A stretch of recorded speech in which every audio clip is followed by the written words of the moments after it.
같이 기도함으로 새벽 기도 시작합니다. 하나님 말씀을 더 갈증을 가지고 사모하는 마음이 일게 하옵소서. 들려지게 하시고 사라지게 하시고 우리 인생의 나침반으로 주님의 말씀에 따라 살아가는 은혜의 하루가 되게 도와주옵소서. 예수님 이름 받들어 기도합니다. 아멘.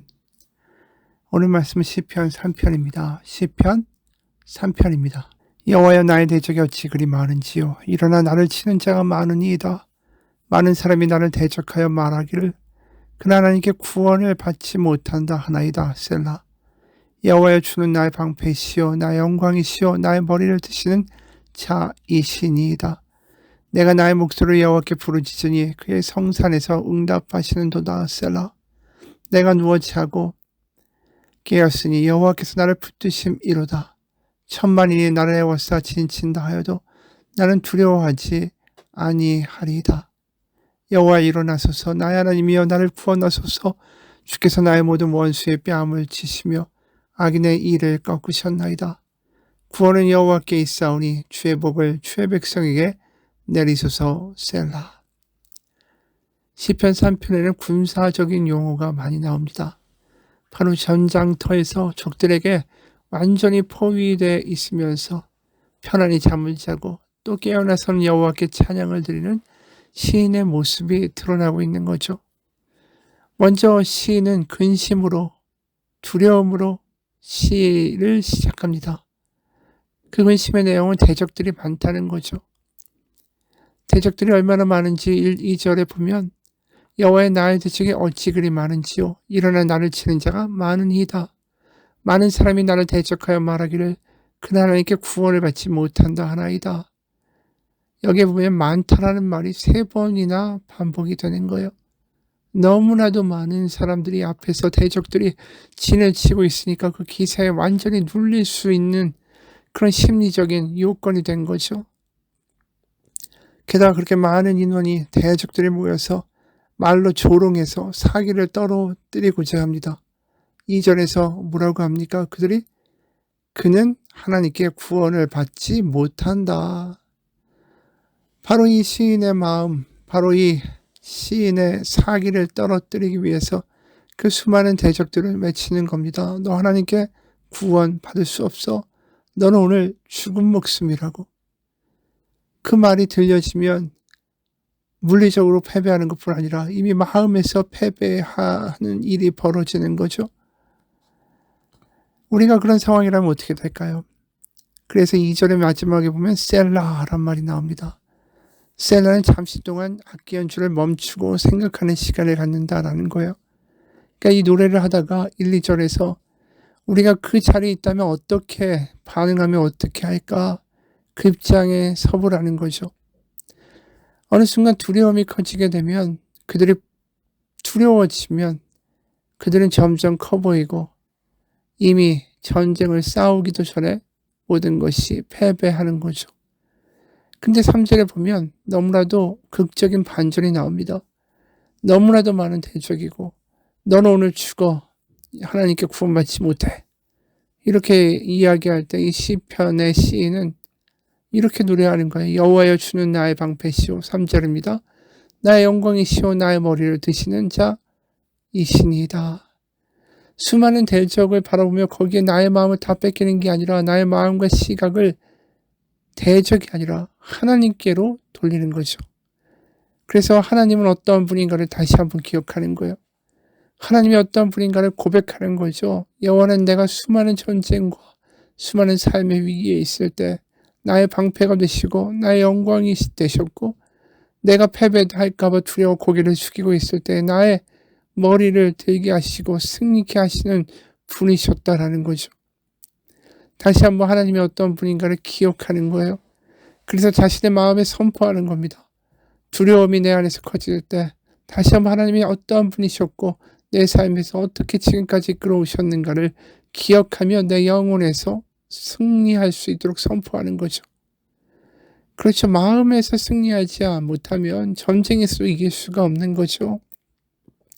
그럼 마음의 전쟁에서 승리하고 있어요. 그래서 4절에서 큰 소리로 부르짖습니다. 내가 나의 목소리로 여호와께 부르짖으니 그의 성산에서 응답하시는도다. 셀라. 그의 믿음이 헛되지 않습니다. 저걸 바라보는 게 아니라 하나님을 바라보고 하나님이 더 크게 보인다고 내가 여태까지 믿었던 하나님 이런 분이라고 신앙의 고백을 하며 나아갈 때에 하나님이 그 마음에 응답하셨어요. 그러면서 셀라라고 또 나오죠. 그럼 여기서 무슨 생각을 하게 되겠습니까? 노래하다 말고 멈추고 악기가 멈출 때 그럼 하나님은 도대체 어떤 응답을 하셨을까? 응답받으면 과연 어떠한 변화가 일어나는가?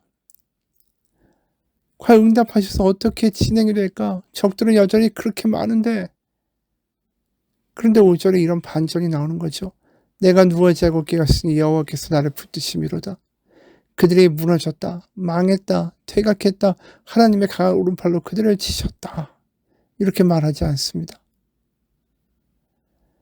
진짜 응답은 어떤 모습이었냐면 우리가 생각지도 않은 모습인 거예요. 내가 누워 자고 깨었으니 여호와께서 나를 붙드심이로다. 하나님의 응답을 주셔서 어떤 일이 벌어졌냐면 적들이 무너지고 안 무너지고 퇴각하고 안 퇴각하고는 더 이상 문제가 되지 않아요. 그냥 응답하시고 하나님이 응답하셔서 나의 마음을 장악하시니까 응답의 결과는 그냥 편안하게 자는 거예요. 마음의 평화가 밀려오는 겁니다. 수많은 대적들이 그를 포위하고 있는 가운데 안심하게 잠을 자게 된 거예요. 더 이상 그들에게 마음을 빼앗기는 일이 없어진 거예요. 이게 바로 응답이에요. 하나님을 부르짖었더니 하나님이 주신 응답. 그러면서 6절에 천만인이 나를 에워싸 진친다 하여도 나는 두려워하지 아니하리다. 천만인이라는 말은 천만 명의 사람이라는 뜻이 아니라 수많은 군대를 의미하는 군사 용어입니다. 나를 에워싸 진친다는 말도 전투 대역으로 이제 공격이 바로 눈앞에 닥쳐 있는 상황을 나타내는 거예요. 그런 상황에서 나는 두려워하지 않고 편안히 잠을 자고 편안히 그 진영에서 머물게 되었다. 이게 하나님이 나에게 응답하셨기 때문이다. 두려움이 평화로 바뀌었다. 이게 응답이라는 거죠. 그러면서 7절에 이런 말도 나옵니다. 여호와 일어나소서 나의 하나님이여 나를 구원하소서 주께서 나의 모든 원수의 뺨을 치시며 악인의 일을 꺾으셨나이다. 여기에 일어나소서란 말은 적들이 이제 자신을 향하여 공격하기 위해서 일어섰는데 이쪽에서 대응하는 군대로서 일어서는 것은 내가 아니라 하나님이 일어나신다라는 거죠. 그래서 하나님이 일어나서 저들을 대적하여 주옵소서. 그러면서 주께서 나의 모든 원수의 뺨을 치시며 이것은 전쟁에서 승리한 왕이 적국의 왕을 자신의 팔 앞에 무릎을 꿇게 하고 그의 뺨을 후려치는 모습이에요. 이미 마음에서 승리한 거예요.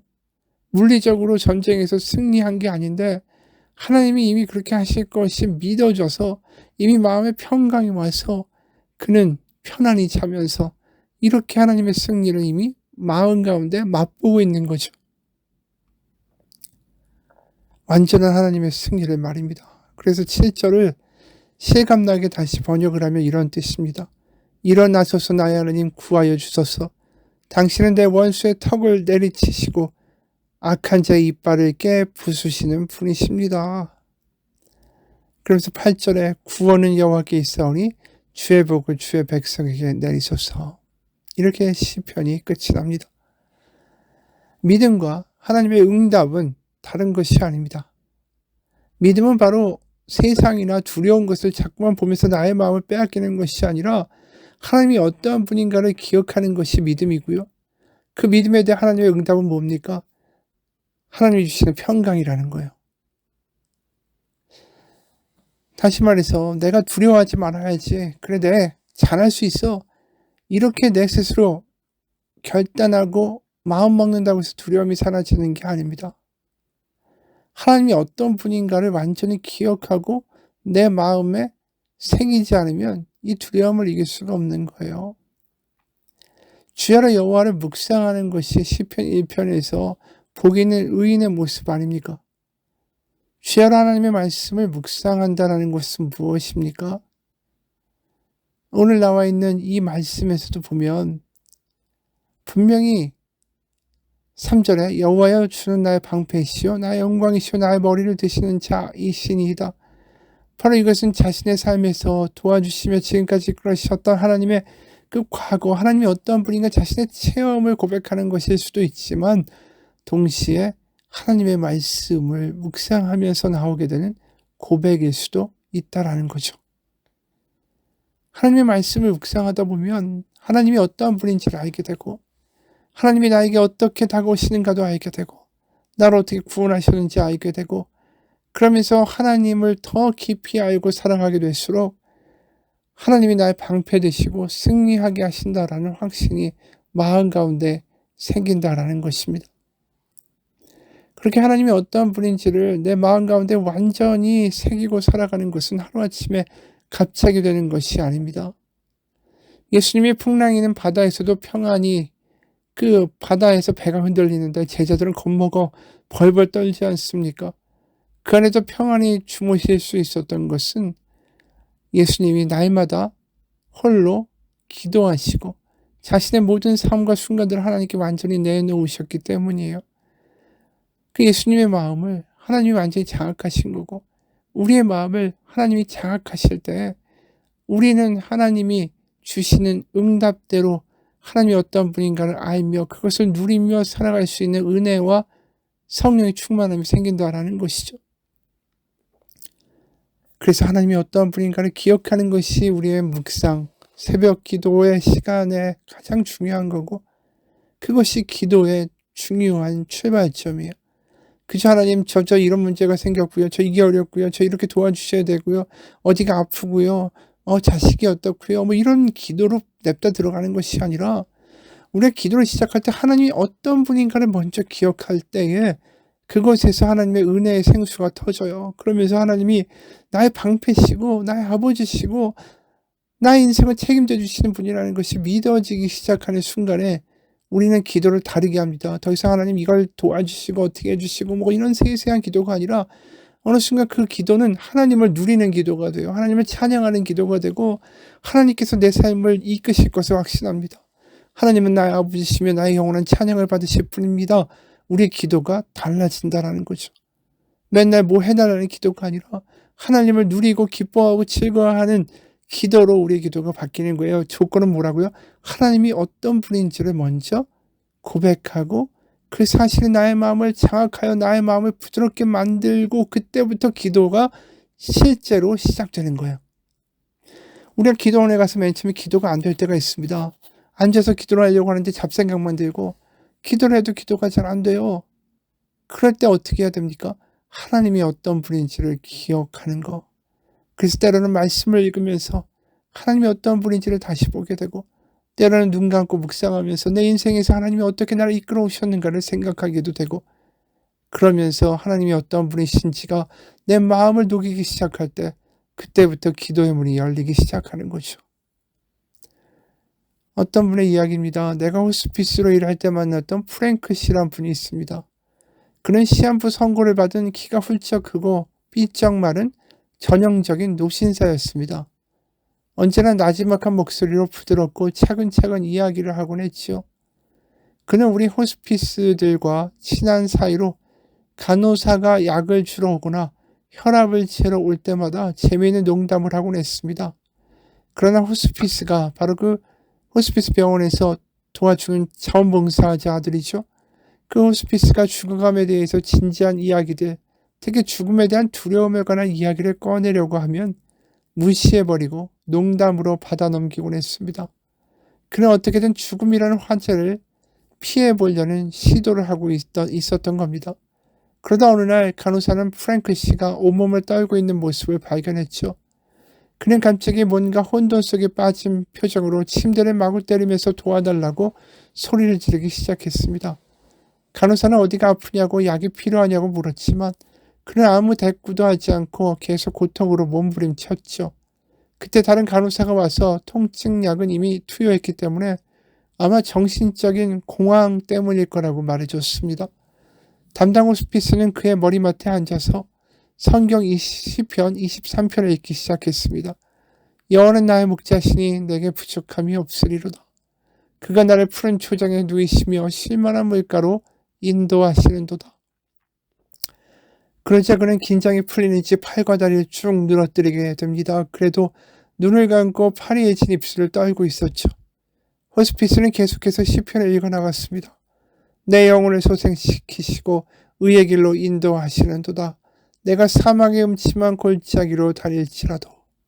그 부분까지 읽었을 때 그는 몸을 떠는 것을 멈추고 갑자기 눈을 뜨고는 그 다음 구절을 힘있게 외쳤습니다. 해받음을 두려워하지 않을 것은 주께서 나와 함께 하심이라. 주의 지팡이와 막대기가 나를 안위하시나이다. 그리고는 다시 머리를 벽에 위로 놓고 편안히 숨쉬기 시작했습니다. 숨소리가 평온해졌고 맥박도 정상으로 돌아왔죠. 그리고 몇 시간 뒤에 그는 가족이 지켜보는 가운데 숨을 거두었습니다. 하나님이 누구신지 그것을 기억하는 것, 그것이 믿음이고 그 기억하는 가운데 하나님의 응답이 있습니다. 오늘도 그 은혜를 누리시는 하루가 되길 주님의 이름으로 축원합니다. 기도하겠습니다. 하나님, 어느 순간 우리의 기도는 온갖 내가 필요한 것들을 해달라는 간구와 요구사항으로 점철되어 있습니다. 하나님을 찬양하고 하나님께 감사하고 하나님을 감격해하는 기도가 어느 순간 사라져가고 있습니다. 우리의 기도가 두서가 바뀌었기 때문입니다. 하나님이 누구신지를 먼저 기억하고 그것을 누리게 되고 그래서 그 하나님을 사랑할 수밖에 없고 찬양할 수밖에 없고 감사할 수밖에 없고 감격할 수밖에 없는 뜨거운 기도가 열리는 새로운 기도가 우리 가운데 시작되는 하루가 되게 하옵소서. 우리의 믿음이 바로 내가 원하는 것이 이루어질 것이다 라는 믿음이 아니라 하나님이 누구신가를 기억하는 온전한 믿음, 하나님이 누구신가에 사로잡혀 있는 온전한 믿음 되게 도와주옵소서. 예수님의 이름 받들어 기도합니다. 아멘.